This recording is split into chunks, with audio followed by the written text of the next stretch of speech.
I'm Heather. And I'm Desiree. And you're listening to the Perpetually Overdue Podcast. Hello, everyone, and welcome to the first episode of Season 2 of the Perpetually Overdue Podcast. My name is Heather. And I'm Desiree. And today, as you can tell from all the festivities and decorations, is our Christmas episode. So excited!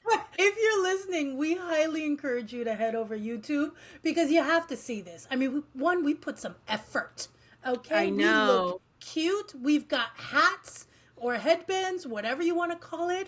We've got festive backgrounds. We've got festive mugs. So come on over to YouTube and also watch the episode after you listen to it. Exactly. And speaking of watching episodes, if you haven't seen our previous Christmas episode from season 1, please go ahead and watch that or listen to it on one of your podcasting platforms. It is all about Yule. And because last year was all about Yule, we decided that this year we were going to do something a little bit more low-key, less educational, and more fun. And so welcome to our Christmassy Christmas episode.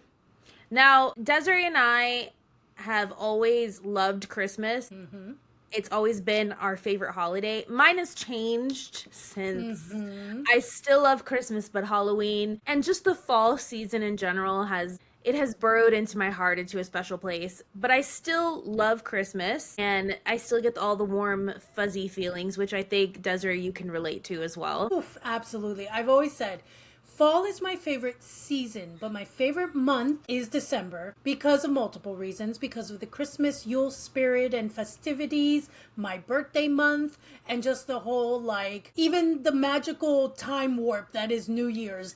All of that energy just gets me so excited. I wish the month would go as slow as possible. And winter, coziness, everything that is the epitome of December is my favorite month. My favorite season is fall. So I always make that distinction. But your favorite holiday is Christmas? I would say yes. Favorite holiday is Christmas, yes. Yes. And Christmas looks a little bit differently for us now than it used to, but we still love all of the classic traditions of Christmas. And we've even incorporated some new cozy hobbies, whether that be like a cozy Christmas video game or a cozy Christmas coloring book or crafts, which are a must at this time of year. So we definitely want to get into that and just get into all of one of our favorite things that we do or listen to or eat or whatever at this time of year. And we are going to ask you as well to share that in the comments section wherever you're watching or listening to this, because we want to know what your favorites are as well. Yes. So to start us off, Desiree, what is your absolute favorite thing about Christmas? I know it's hard to pick just one. That is so hard. Okay. Yes, I know. Okay, this is going to be probably a slight two-parter because Okay. I would say it's the decorations, which includes lights. So one of my favorite things is that it's not even just your home. I think there's something magical that suddenly enters my body when I drive out of my complex apartment or when I drive into a familiar plaza that I frequent and they go all out on putting up the lights and the hanging decor. That just magically shifts the energy somehow all of a sudden in the city. And you've entered that time of season. And it's literally feels like a time warp. Suddenly we enter a dimension of Christmas where everything changes. Everything feels different. Everything feels hopeful. And that kind of just is the jump start to everything else. So that's probably what my favorite thing is. I totally agree with you. I would say, oh gosh, it is really hard because I think everything adds to the ambiance of Christmas. Yes. You know, the baking, the music, the decorations, the general merriment, which is really difficult, especially this particular year is very difficult. It kind of causes you to grasp on a little bit harder to it. Yes. I will say here in Colorado, it is very magical with the snow. We've already had a little dusting of snow on the ground. where I live in Colorado, the downtown area is full of lights. They even have, similar to where we used to live in Kansas City, remember how they used to do the plaza light reveal where they would turn it on at a certain time? They do that here too. And it was a funny story because we wanted to do it. We wanted to go and see, completely forgot about it, ended up making reservations at this restaurant that was in the downtown area, and we were like driving down there and we could not find parking. We're like, what is going on today? Why is everybody in the town here? And it really feels like one of those Hallmark Christmas movies down here. It does. I remember being there January, so it was after the festivities, but the lights were still on. And there was that one moment when we were going to the different bookstores and card shops that I took that moment to try to film, which didn't do it justice because there was like this town center aspect of where we were, and it had been just the puffiest white snow with the lights, and it was so magical. I was so moved because it was like the first your profile picture on social media is a picture right outside of the place that my husband and I used to live. We don't live in that townhouse anymore, but we lived there. She just went outside.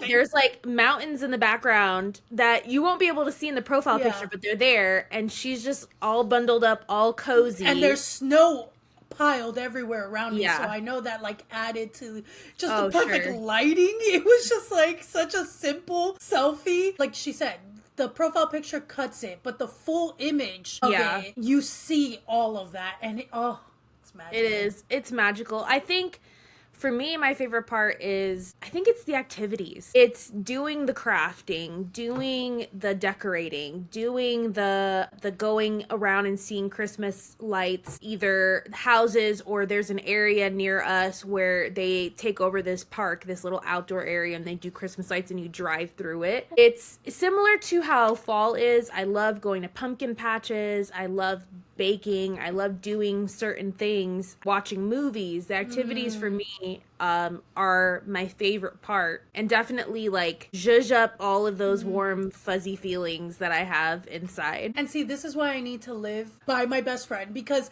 sadly my family doesn't do any of that, so I don't get to really do any of that. And granted, I can try to take the initiative to do it for myself, but it's not as fun sometimes.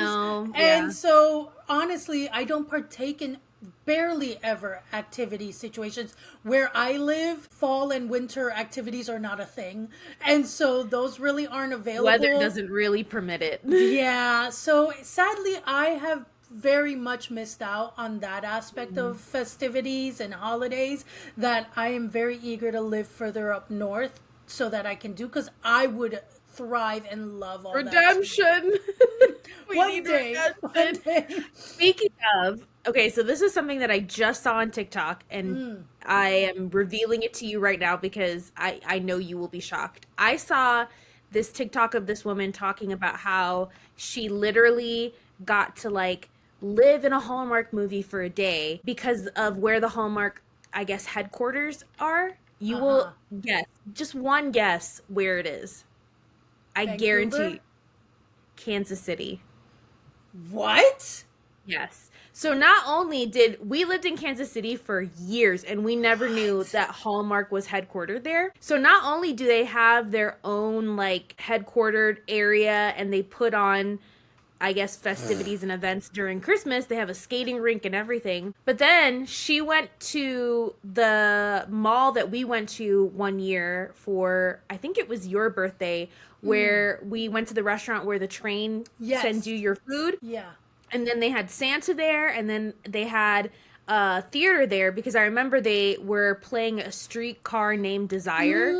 Yes. And I remember that because a lot of people mistaken Desiree's name for Desire. When they see it, they're like, Desire? Always. I'm like, do you spell it with two E's? Since when? I know. I know. I mean, it's better than Heather, which is what I would get all growing up in Miami, because I have such a white girl name. Yeah. All that to say, Santa was there. There was Christmas play happening in that area. So it was never know this. I was like, wait till I tell Desiree, she is gonna flip her shit. I'd be so mad for 3 fucking years. I didn't get to experience that magic. I was a whore for Hallmark. We love Hallmark movies. We don't give me care the how cheese. cheesy, Give it to me. unrealistic, or just eat it up. Speaking of, what is your favorite Christmas movie? Okay, see, that's impossible for me. That is literally impossible because Okay, top 3 then. Top 3. I'm giving you leeway here with the top 3. one that was very nostalgic and that I used to watch 20 million times every Christmas growing up. Wait, let me try to guess it. Okay. Can I get one hint? They've made multiple of it and it's from the 80s. Oh, 80s. Not early 90s? It could have been early 90s. Is it Home Alone? No. I feel like I don't know you. Because honestly, I haven't watched them in probably over 10 years. And it's for some reason, the minute you asked me the question, it came to my mind. I was like, why haven't I watched this? And they made multiple of them? They had made multiple of them. It's with a family. It's with a family. Oh, is it Christmas Vacation? The National Lampoons. No Yes! way. Yes! No way. National I've never Lampoons. actually seen that. Oh. I've seen the Vegas Vacation one, which I loved. Yes, that one's great. But the original Christmas, like the disasters, the comedy, Chevy Chase. I mean, it's like Home Alone amplified before Home Alone was Home Alone. It was so good, and I don't know why I haven't rewatched it in literally over 10 years. But when I was little, obsessively put it on 20 times every Christmas. I could definitely. Everybody has one of those movies growing up. It's hard for me to watch it because Chevy Chase is such a piece of shit. Like as a person. See, I don't know anything about him. No, don't even. Don't let it. Yes, because it was involuntary that I learned this. But no.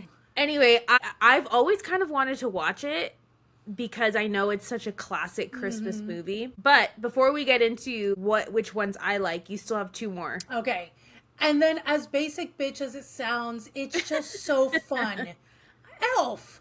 Elf is so fucking fun. It gives you everything that you want for Christmas. The warm fuzzies, the funnies, the little bit of romance. It's cute, it's adorable, and you can't watch it and not feel the Christmas spirit. Oh, for sure. And then 3, I bet I'm gonna lump the yearly countdown to Christmas on Hallmark. Because okay. Yeah. I will watch those 24/7 from like October till January every year. Except you just texted me the other day that you're like, oh, this deal was going on for Hallmark, so I've been binge watching Christmas movies. Because when we moved a few years ago, we lost cable. We used to always have cable. We haven't had cable for like 5 years. And when we did have cable, like that was religiously on my television. Even if I'm not watching it, it has to be on 24/7. So it would be funny because I would literally know. You could describe me the actress and the scenario, and I'd be like, yeah, I know which movie that is. But I haven't been able to watch. I'm so behind. Until I told Heather I found a deal for like $2 a month to have the Hallmark channel, and so I'm like, if you have Prime. So I'm like catching up on so many Christmas movies. I'm so excited. So yeah, that would be because it's literally like an every year thing. It's lumped as a part of my Christmas tradition. And let's be honest, they're all a blur as far as like what happened. It's like it's a love story. They get together in a matter of days. It's a cute small town. It's full on Christmas festivities like nowhere else you've ever seen. Likely filmed in Canada because Vancouver, my husband, they do a lot of the Christmas market scenes, which makes you want to go and visit Vancouver for Christmas. But I've been introducing my husband to the cheesy Christmas movies on Netflix because we re-upped our Netflix to finish watching Stranger Things and Wednesday season 2. So we have been watching some of the cheesy Christmas movies on there, and we were looking up like where was this filmed, where was this like located, because there's all these very idyllic Christmas towns in all of these movies, all in Canada. Every single one of them part set as well. Oh, for sure. Yeah. Yeah, studio for sure. Yeah. So I would have to say for me, Elf is definitely one of them. I own it on DVD. I will watch it every year religiously. I also love, this is not, okay, so there's a debate about whether or not this is a Christmas movie. For me, it's a transitional movie going from the fall Halloween season into the Christmas season. But it's one of my favorite movies of all time, not just Christmas movies. Nightmare Before Christmas. We've already watched it. But, I mean, some people could argue it's a Halloween movie. Some people could argue it's a Christmas movie. Because his focus is Christmas during the movie. So I feel like it is both, but for me, it leans more Christmas than Halloween. I would agree with that. And I love everything about that movie. So good. I'm a huge... For third place, I would have to say any claymation movie. I know you. I was like, I know she loves those claymation ones. The classic claymation. Yeah.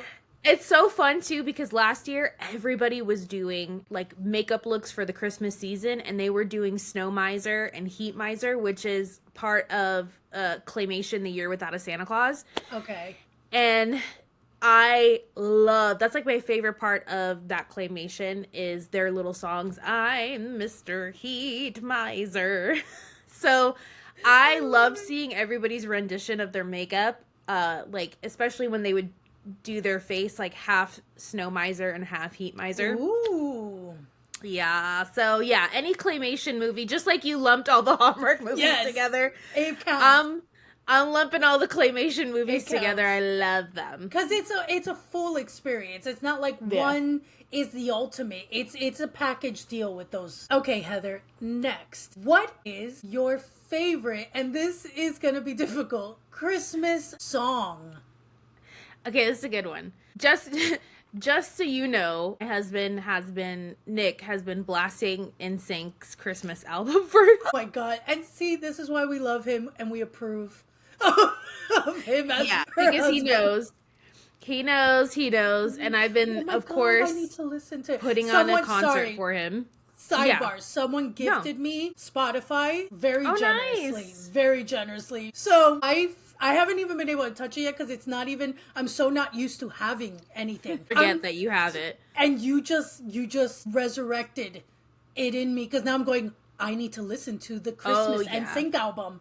So my favorite song off of that album, it's not my favorite Christmas song, but my favorite one off of that album, because just to be able to describe it for people, there's a song that is way too sexual for Christmas, and where it kind of sounds like voyeurism. So there's this song, and it has like it's like a very ballady type of song. It's kind of got a sexy sound to it. It's the one where it's like, oh God, let me see if I can remember the lyrics of it. The voyeurism part is that he's basically talking about, we've waited all year for this. You know, we'll kiss under the mistletoe to become one. It's tickling my memory.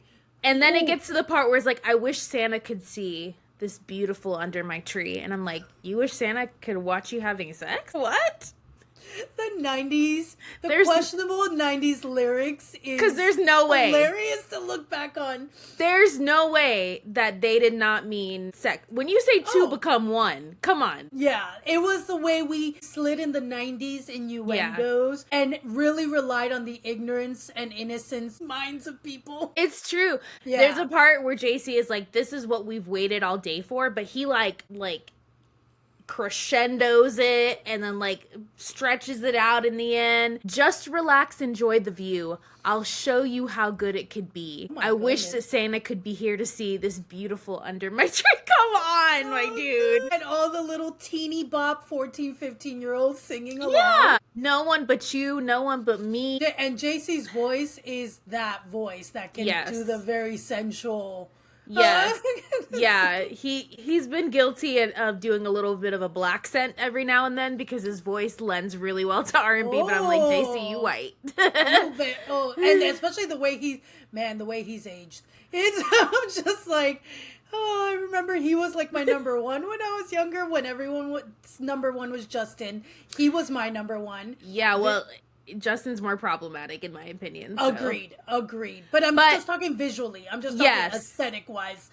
I wouldn't. Which is so weird because you are the blonde girl. You're like the girl that loves the blonde boys, and I'm the girl that loves the dark-haired boys. And when I was younger, I mean, I was literally like any blonde, blue-eyed white boy was like heart eyes. I don't know why. There was something about JC, and maybe.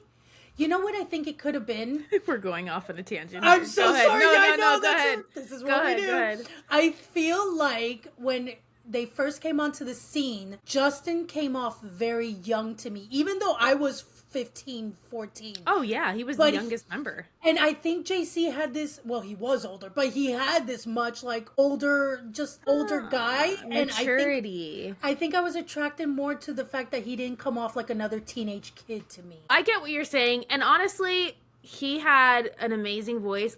It's hard to compare the two or say who had the better voice. I think Justin had a charisma about him that lended well to him like transitioning his career and everything like that. But Absolutely. At the end of the day, JC was a lot less problematic. Wait, that's your favorite song, but you don't know the name of it. No, it's not my favorite song. It's just my favorite on the album because of getting to describe it to people. Like, I had to describe that song to my husband, and then I performed it for him. Like, when I was like, when it came on, I'm in the bathroom getting ready, and I'm like, show you how good it could be. A little bit of that, you know? Sorry, if my tongue is yellow, it's because of my coffee. But anyway, but my favorite Christmas song, it's interesting because me and my husband had this conversation, is the Christmas songs that are about Jesus are so fucking good. I know! They make you want to believe. Yes, there is an effervescent kind of transcendence musically that just touches you. So like any Nat King Cole or Bing Crosby, Oh Holy Night, Silent Night. And when it's sung by, the right voice that just... It's got to be Oh Holy Night, because that's the one that actually, still to this day, kind of makes me emotional when I hear it. What about you? So one of my favorites. No, because I went off in my head having a moment. One of the ones that when sung like by the right voices and it almost creates just this like choir-esque is, I don't even know the name of it, but it's like da na na na na na na na na na na. Oh, yeah. Come all ye rusty, merry gentlemen. There's nothing. I don't even know the lyrics. But if you know what song we're talking about, first of all, forgive us. But second of all, drop it in the comment section. Yes. But that one can be very moving and just, and again, it's about Jesus, but I'm like, it's just musicality, melody-wise, it's very beautiful. And then one of my favorite that I loved to sing when I was younger all the time was Have Yourself a Merry Little Christmas. That's everybody's go-to karaoke Christmas song. It's so, but I remember, funny enough, it was when I first saw NSYNC in that Christmas special that, oh my God, what was her name? That was the first time I ever saw them.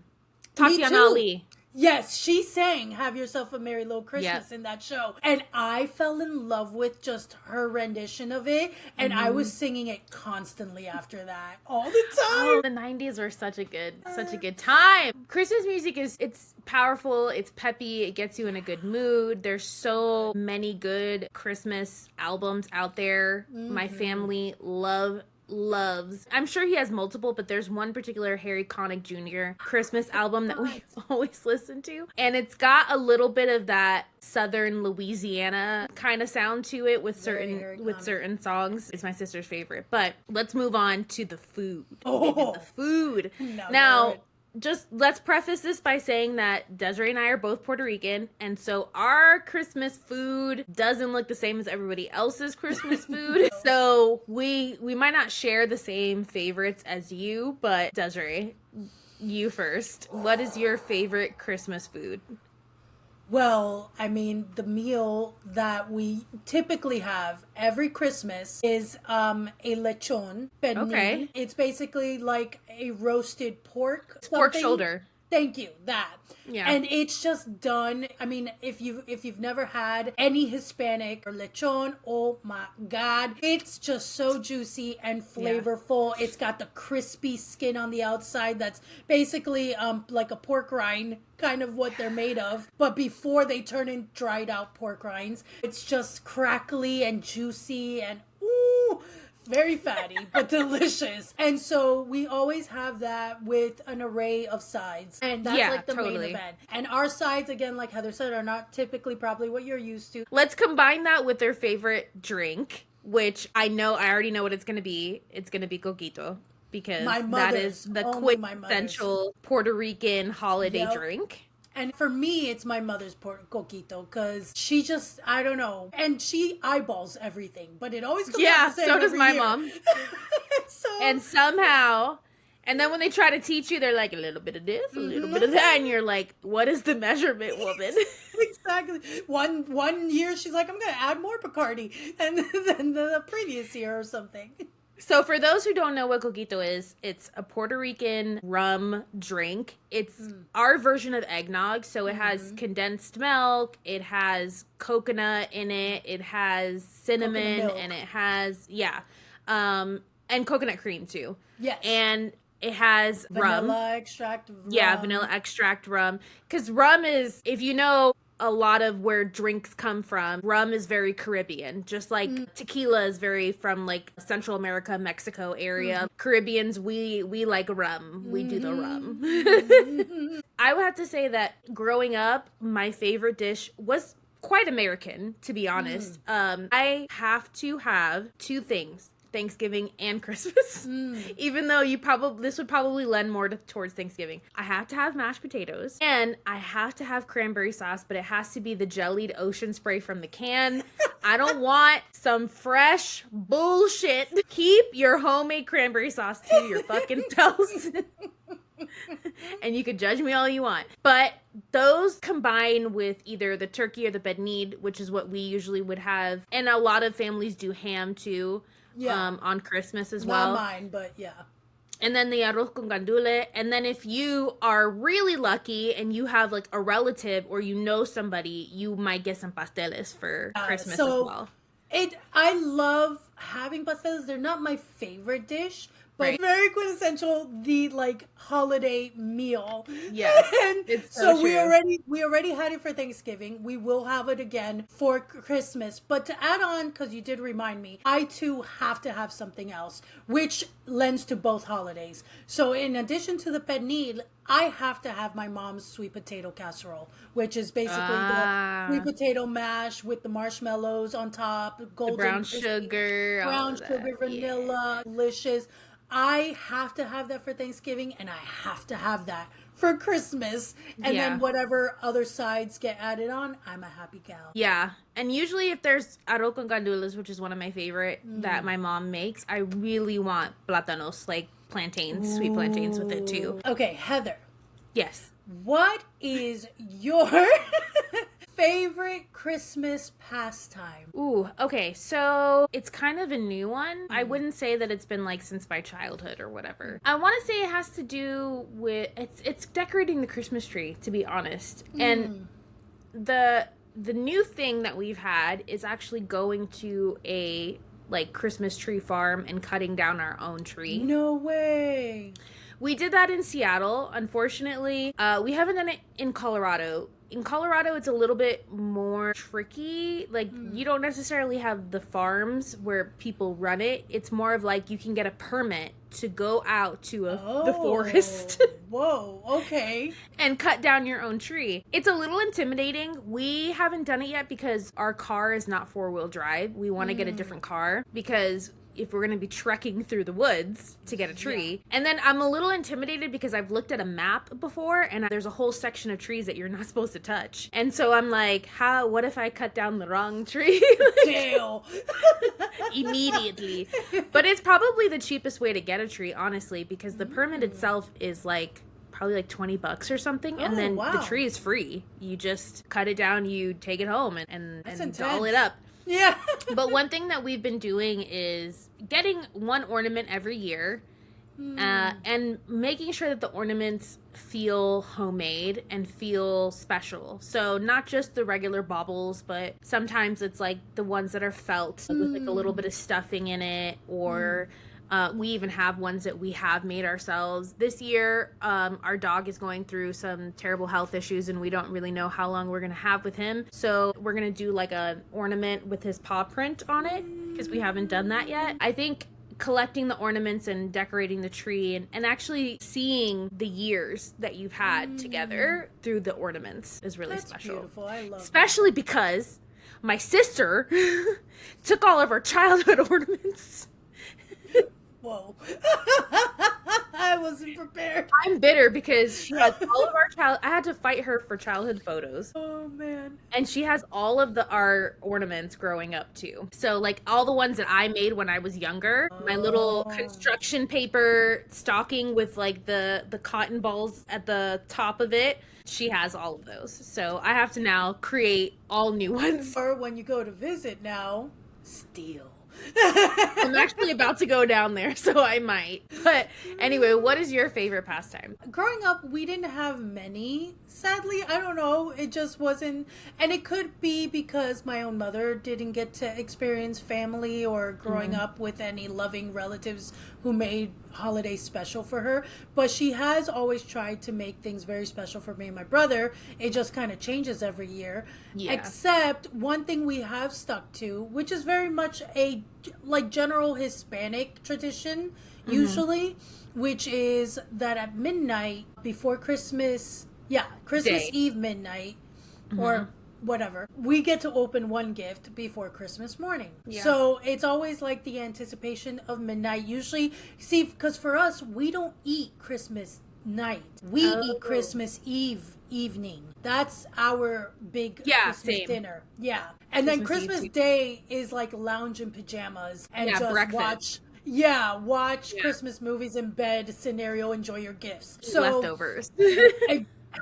Yes. So then even more so, the day's already very festive with the big dinner and the coquito. We're all getting half drunk and we're all waiting for midnight to open that one gift we're all allowed each. And it's always a fun tradition. And then eventually we go to bed to wake up early-ish. Depends if you have kids. But my brother was very much a kid at heart, even when he was older. So by 7 a.m. he was like, can we open gifts? Can we open gifts? Can we open gifts? And I'm like, bro, let us sleep. Did you get to pick which gift you opened at midnight, or was that something that like somebody else, like your mom? My mom usually chose because she already knew what they were, so she would choose the one that's not the big gift, so that it would feel like the big gift can be left for tomorrow morning. So she would pass over to each of us.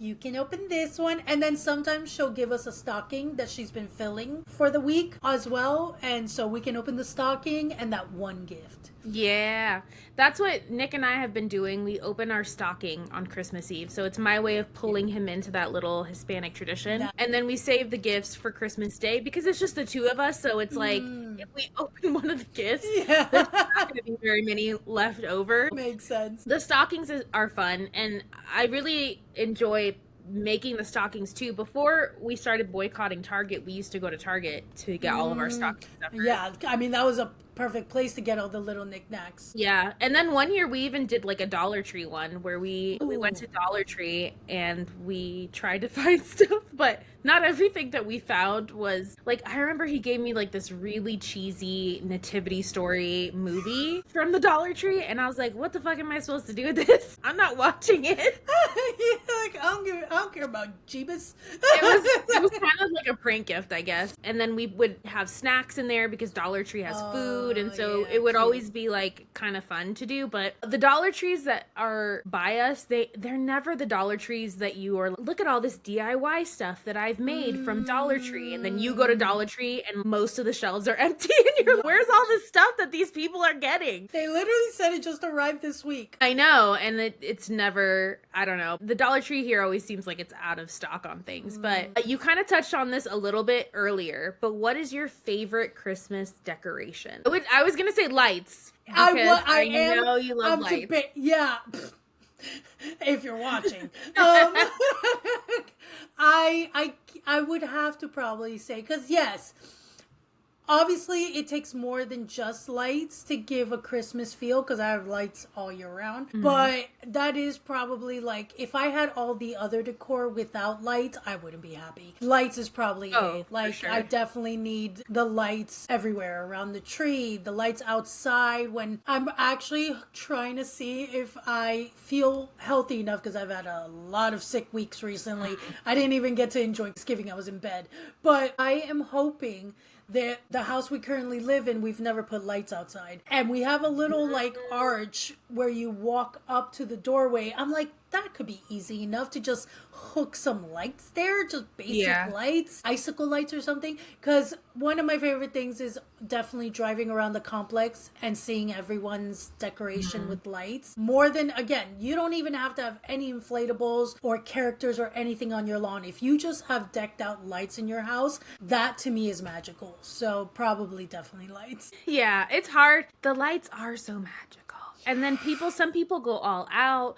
They put music to it. They have a whole freaking show. And that's always super special. I think for me, so last year, because it was my first year celebrating Yule instead of like traditional Christmas, I really wanted to go all out. And I got real greenery to put as garlands everywhere. The plus side is that my house smelled fantastic. Oh my gosh, I can imagine. The downside is the cost for something that isn't going to carry over into the next year. And towards the end, like before we officially just put all the decorations away, those bitches were painful. The needles, they were, I mean, you couldn't even touch it. I had to like wear gloves to remove them and put them in the trash, because they were so dry, because it's not like your Christmas tree that's sitting in water. Yeah. So this year, I went the synthetic route, the artificial route, but I have to have greenery. I just want the outdoors inside my house.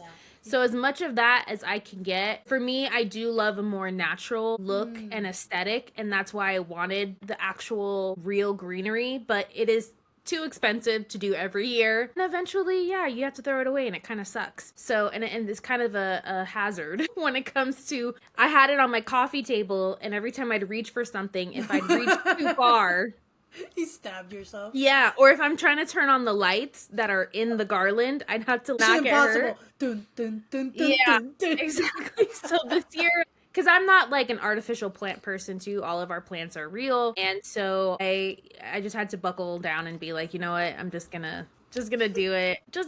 I'll buy a wreath, a real one, like a real traditional pine or Douglas fir or whatever. They take the scraps from the trees and they make the wreaths and stuff like that. I'll do that. Are you doing the dried oranges? Oh yeah, I'm still doing the pine cones, the cinnamon sticks, the orange slices, and those are all real as well, and add a beautiful fragrance. And I still have up I had bought these, like, they look like twigs, but I don't really know what the material is, but the brooms that have the cinnamon scent, really strong.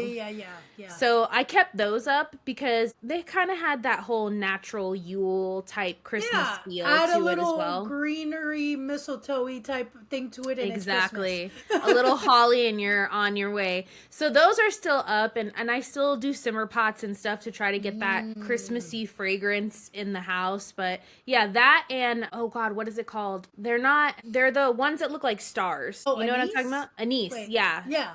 The star anise, those smell really good too, and those are usually in the simmer pots, or sometimes I try to stick them in the garland as well. So yeah, I need to live by my best friend so I can do these things. I know, and all the activities too. Speaking of activities, perfect segue. Especially because this is something that you have definitely delved into in recent years, especially since you've moved away from Florida, and I would say even away from Kansas City. You really have delved into embracing like various activities. So you would probably have a better answer than I do, but what would you say is your favorite Christmas activity? Well, I mean, I feel like the traditional activities are always a go-to, of like watching movies, obnoxiously listening to Christmas music music in the car when you're getting ready. My husband and I, we do creative time together, and lately we've been listening to Christmas music while we're doing creative time. But this year specifically, I have gotten into a couple of different things. It's hard to pick a favorite because I feel like it's really all of them combined together is what gives me the Christmas feels. So one thing I really like is that lately I have been doing cozy coloring books, and I actually got one, I'll show you, for Christmas. Oh my god, I love it. So adorable. It's so cute. And she's so good at like really coloring them in and filling them out with acrylic markers and stuff. Yes, she is. Yes, she is. I'm okay. But I've been trying to find really good markers that are not like crazy expensive, because I feel weird about getting expensive markers for a coloring book. Like, I'm not over here like creating a masterpiece. Hobby. I mean, it's true. Have you tried the Ohuhu markers? Those are pretty affordable. The what? So Ohuhu markers, they are alcohol markers that are basically dupes to the main ones, which Copic markers are the expensive artist markers. Yes, I have seen those. Yeah. So the inexpensive version that are very good in quality, that very much compete with Copic, are the Ohuhus. I'll send you... Please do, because I've gone through links. A few. And there's different packages. There's different, like, you can get the smaller ones, the full ones. Yeah. And those are really good. I want, like, they're on my wish list for, like, sometime in the future. But I think you would really like those, and they are not breaking the bank. I like that. So what I like to do is I like to grab my Cozy Christmas, so and cute. I like to put on my iPad just like a really cheesy Christmas movie that I don't really need to pay that much attention to. And then I'll sit here in my library and I will color like the adult I am. I love it. While also simultaneously watching a Christmas movie. And I've been aesthetically journaling for a while, and so I've been trying to do more themed. I've done like fall, and I'm about to get into doing more Christmas themed aesthetic journaling. And that's pretty much it. But I mean, the classic ones are always the best. Going to see lights, watching movies, all of that stuff. What about you? I mean, again, as someone who hasn't had the opportunity to really explore much, I bet my list would change with time if I ever did. But what is allotted to me now, it's got to be the being able to watch the Hallmark Christmas countdown every day, because then that pretty much puts me instantly in the Christmas spirit. When it is 90 degrees and humid outside and I'm sweating, I can at least turn that on, and suddenly I'm like, oh, it is Christmas. So, do you want to know what the temperature is right now here? Tell me. I'm pulling it up on my weather app. It is, at this moment in time, 34 degrees. That's and it's glorious. supposed to snow on Wednesday, which I have a flight on Thursday, so I'm kind of a little scared about that. Hopefully, yeah. The good thing that I've seen is that with Colorado, it can be a huge snowfall one night, and the next day the sun comes out and it changes. Let's hope so, because when Desiree was visiting us last Christmas, and we had to take her to the airport, a light flashed before my eyes. Because our car is not for four-wheel drive, we almost crashed into the median. Luckily, Nick was driving, and he is amazing because he grew up in Illinois, so he's very much used to that. He took control. What I laughed later, reflecting on that, was how none of us wanted to acknowledge it. We just stayed quiet. We were all, our heart rates, we just quietly focused on getting to the airport, because there were multiple factors. I was like, this would really suck on multiple levels, being in an accident.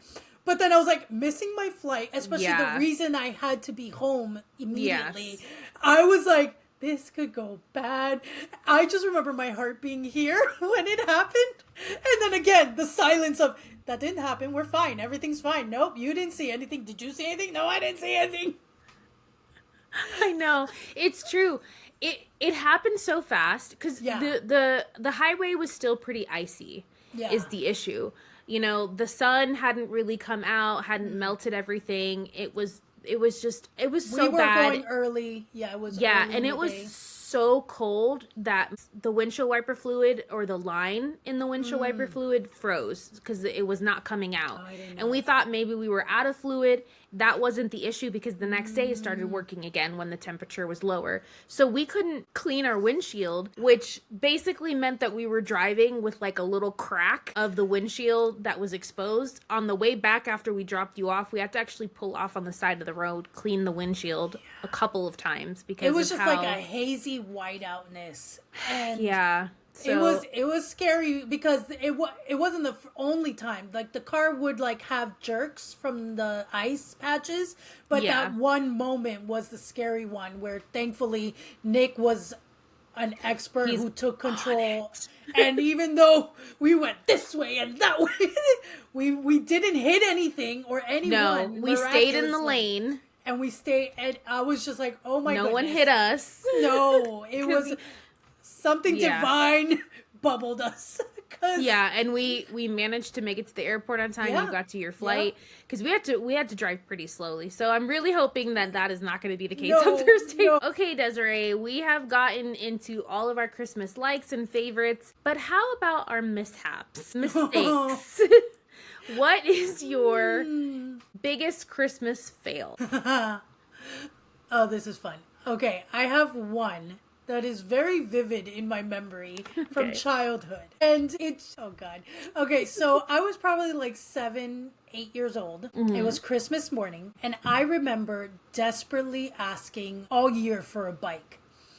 I think I didn't expect to get it on Christmas. And so I remember I woke up, and this was the townhouse that I lived in for like 19 years. Went downstairs, and I remember my mom's like, oh, Merry Christmas.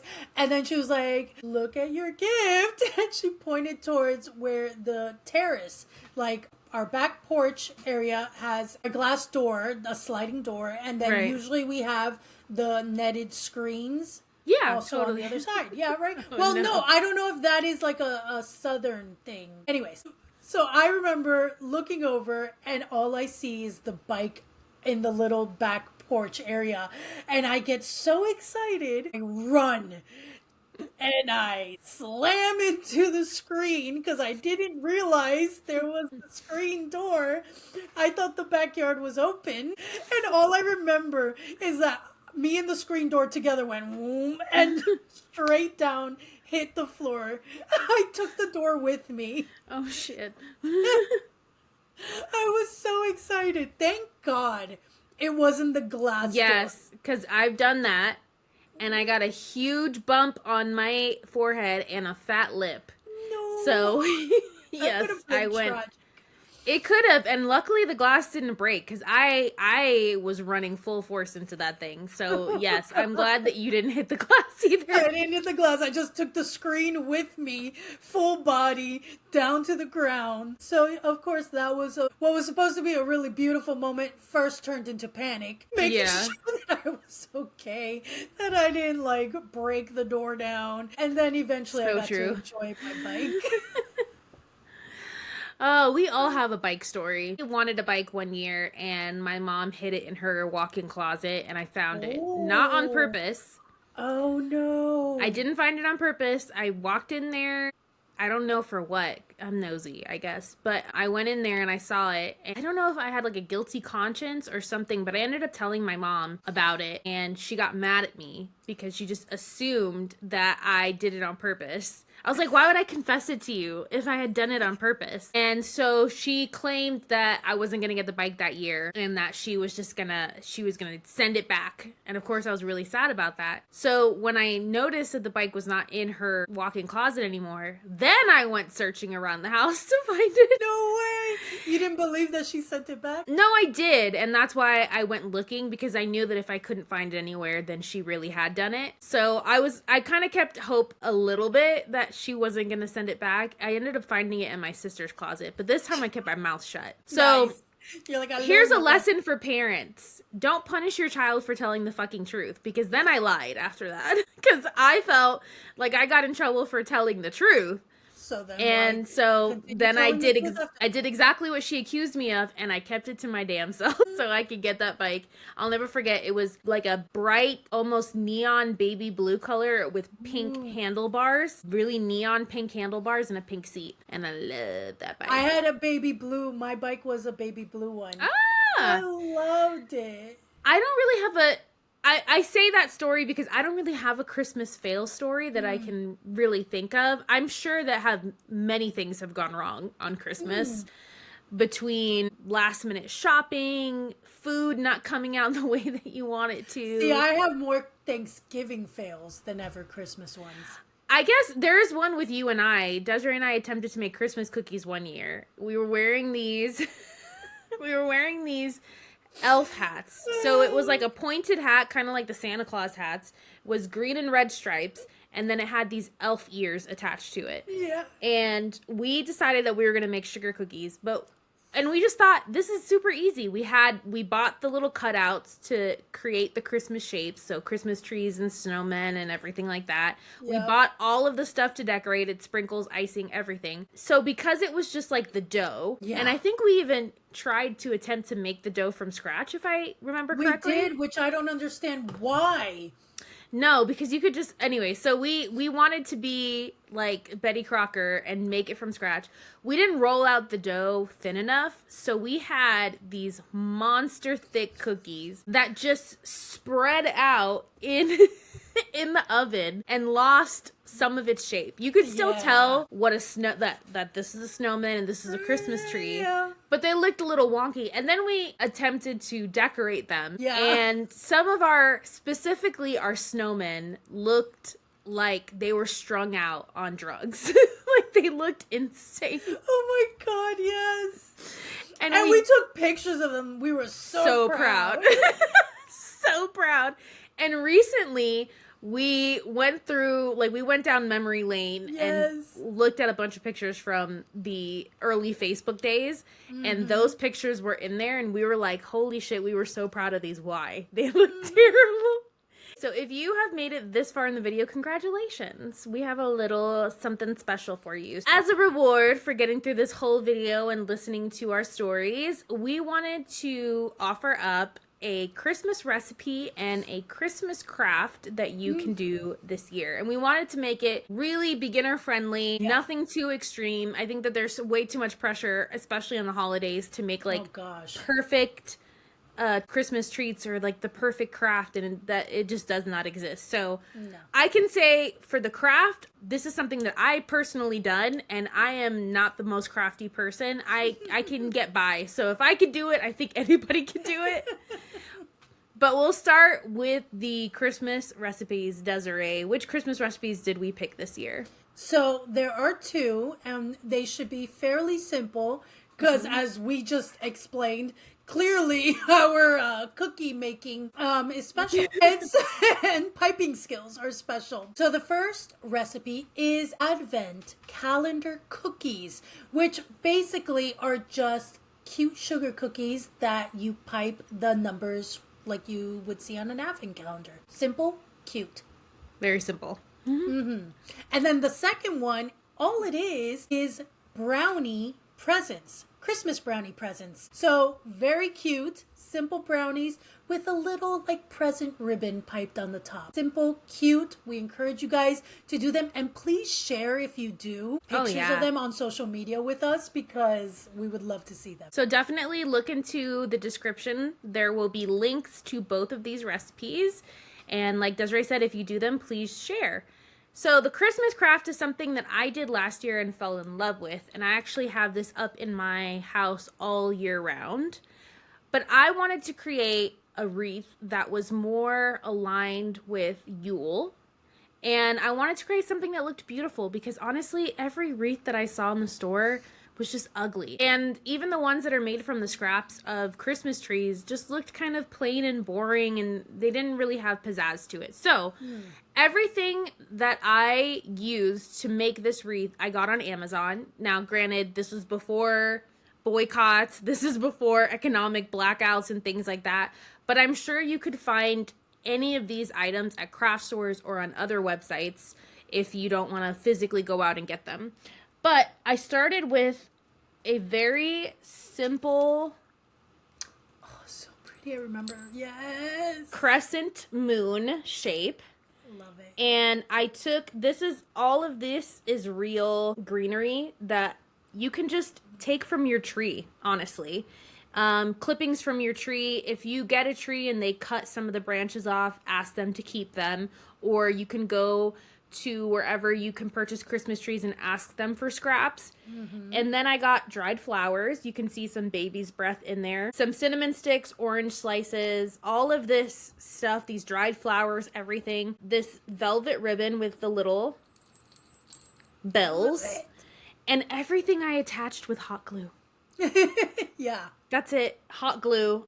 I have a thing about hot glue. It's not difficult to use. First of all, try to wear either like a little thing over your thumb, your fingers, or a glove. Because if you touch the hot glue, whew, it's hot. So I have a thing where if you do something DIY or crafty with hot glue, I hate seeing the strings. The webs. The webs of hot glue.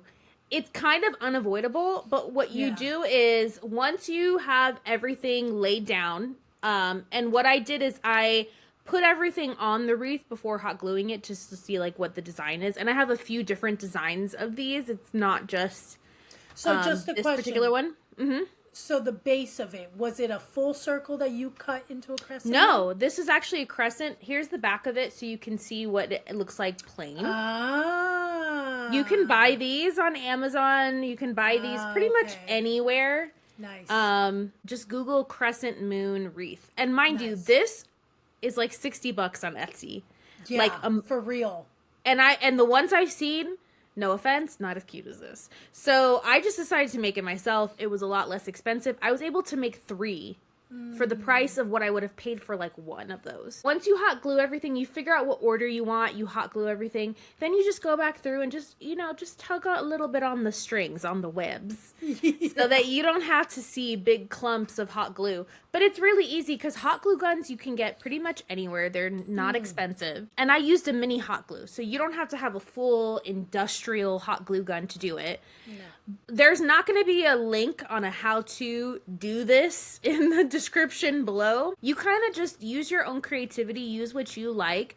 I just went and I found materials of things that I like, colors that I liked. And then we just use a regular wreath hook or a nail, depending on where you're putting it, because I have this one up on a wall. So I just use a nail and just put it right on there and it stays. That is the Christmas craft for this year. And I will say, for those who are listening and maybe really just don't want to watch the episode, we're going to link a social media post with a picture of what she just showed, so that you guys, at least who are listening, can see visually what we were talking about as you listen to the description.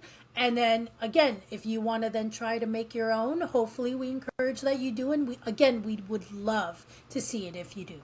Please definitely tag us in any of those posts. So friends, this has been a hilarious, nostalgic episode. We love Christmas. We love the Christmas season. We know that it's difficult for a lot of people out there, so hopefully this episode brought you a little bit of joy, living vicariously through some of our memories and fails. For those that are out there during this Christmas season, if you are having a difficult time, please talk to somebody. Please, there are suicide hotlines. We will make sure to link a number in our description box for that as well. So if you need to talk to anybody, if you are having a difficult time, that resource will be available to you for this holiday season. And just know that we are sending our love out to all of you as well. And we know that this holiday season isn't all just roses and daisies. It can be very difficult. And we definitely want to provide that resource for anyone who may be having a difficult time. For our call to action today, we just want you to share what your Christmas favorites are. Any of the things that we mentioned, and even some of the things that we didn't mention. Whatever you like about Christmas, we want to know. So definitely comment on YouTube or Spotify or any of the podcasting platforms. You can also find us on Instagram or comment on any of the shorts on YouTube as well.